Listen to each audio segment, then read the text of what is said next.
The story of Noryang, Deadly Sea is the third and final chapter in director Kim Han-min's trilogy of films based on Admiral Yi Sun-Shin's Three Great Battles.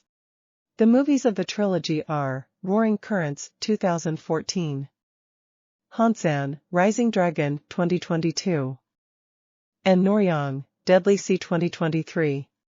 Admiral Yi Sun-Shin, 수출진 요이자.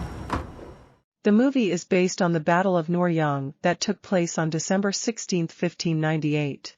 7 years after Japan first invaded Joseon, Admiral Yi Sun-Shin Kim Yun-Seok prepares for the last battle in the Noryang Sea. His objective is to completely annihilate the Japanese navy that are attempting to retreat from Joseon by breaking their blockade. The main cast members are Kim Yun-Seok as Yi Sun-Shin, Baek Yoon Sik, Jung Jae-young, Heo Jun. 항복을 받아내어야 한다.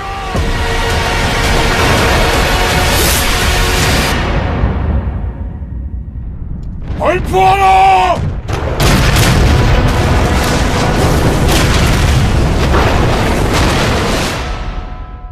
Release date of Noryang, Deadly Sea is set to be on 20 December 2023.